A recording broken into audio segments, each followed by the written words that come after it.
Yan. Good morning, guys. Sorry sa face. Medyo stress. Hindi medyo. As in, grabe yung stress. Um, Last night na ngayon ng aking kapatid. And, gusto kong pasalamatin yung buong Team Magic 7 sa pagtulong sa akin. Financially and sa pag-support sa akin, hindi lang financially, kundi pagpapalubag ng loob ko, pagpapalakas ng loob ko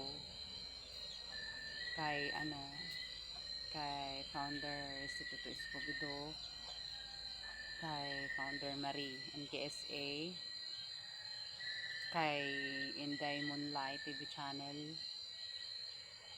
kay Ambik, kay Bis Jacqueline Croatia, kay Oliver Caro Mix Vlog, kay Ana Fiona, at kay Sis Merly Bubis. Thank you so much for being there. At sa buong team, thank you talaga. Thank you sa inyong lahat. And sa araw na ito is ihahatid na namin siya sa huling hantungan.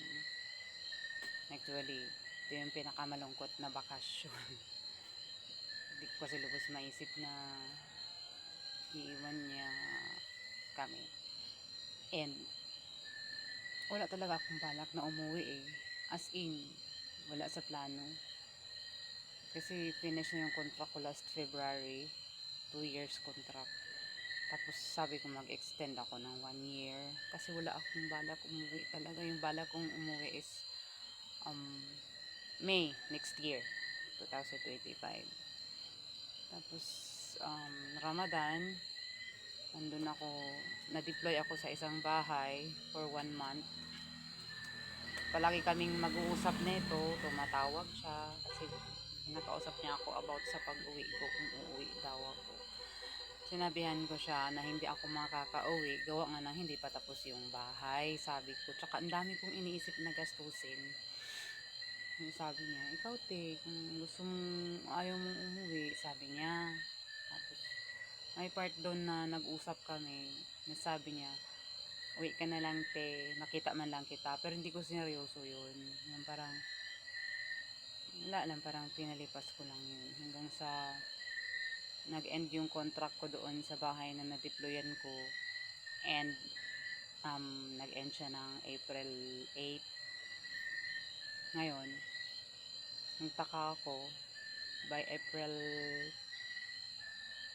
10, may pinakita sa akin yung secretary namin, plane ticket ko. Sabi ko, hindi pwede na ako uuwi. Sabi ko, sabi niyo, hoy, flight mo na next day.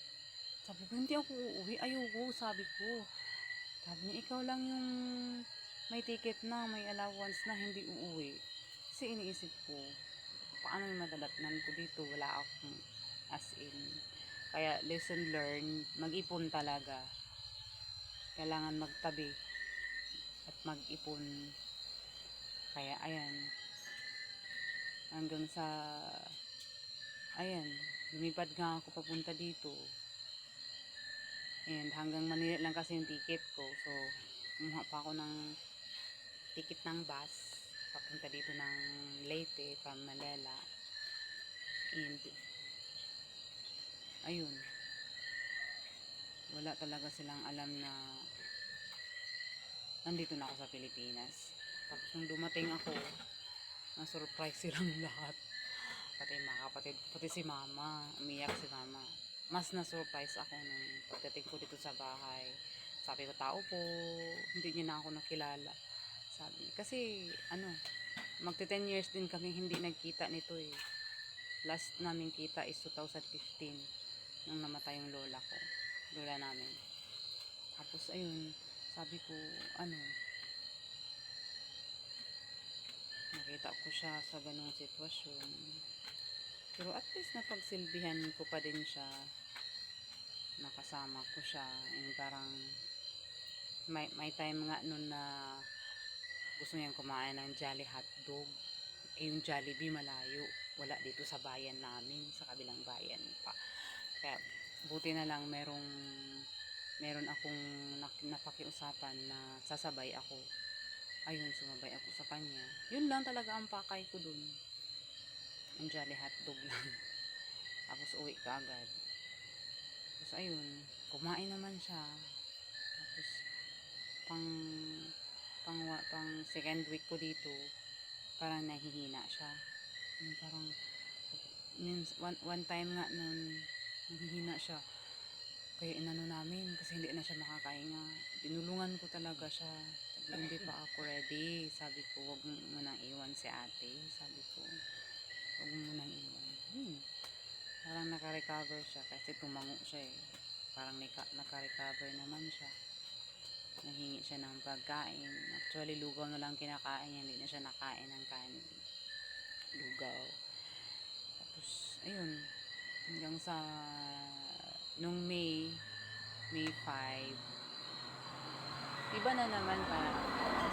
Pero nung simula nung nandito ako, hindi na namin yun iniiwan. Parang natutulog na kami sa tabi niya. Salitan kami ni mama kasi sinasabi niya, ma, inaantok ka na, si ate na lang muna dito, sasabihin niya si mama. Ate, patulogin mo muna si mama, ikaw muna dito. Ayun, naisip din niya si mama.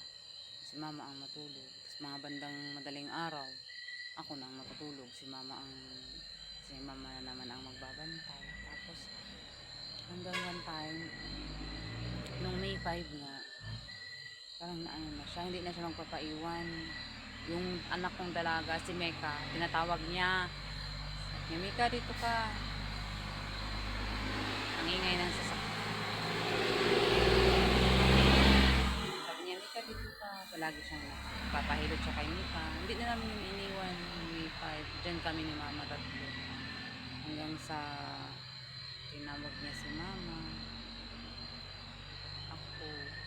Tapos sinausap niya talaga ako. Sabi niya, te, bakit? Sabi niya, pagod na ako. Sabi niya. Ayun, doon ako nagkaroon ng na napagod na nga siya. Sabi ko, napagod ka na. Sige, pahinga ka na. Sabi ko, matulog ka. Niya, matulog ako. Diyan lang kayo. Sabi ko, dito lang naman kami. Hindi ka namin iiwan, sabi ko. Lawag niya si mama.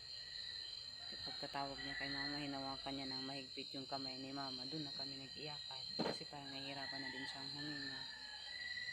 Sinabihan pa nga niya kami ng ganyan. Ay, hindi naman. Pwedeng hindi kami iiyak. Kasi nga pag hindi kami umiyak, parang masakit yung dibdib. Ayun. Hanggang sa nalagutan siya ng hininga. Yung last word niya talaga, ate, mama. Ate, mama. Sabi niya. Kaya ayun, parang sinabi niyang katatag kaming dalawa kasi kami yung kailangang maging haligi, maging matatag sa pamilya. Gawa nga ng wala na nga kaming patid di pamilya. So parang si mama, parang ako yung bali ni mama. Kaya ayun. Ihatid na namin siya mamaya. Malungkot pero masaya na rin kasi hindi na siya nahihirapan. Ako din naman kasi nahihirapan tingnan yung sitwasyon niya. Masakit pero tanggapin na lang. And again, nagpapasalamat ako sa team, sa mga kapitbahay din namin dito na umalalay sa amin, sa ex-konsehal namin dito na talagang tumulong sa amin. And walang hanggang pasasalamat and God bless sa lahat.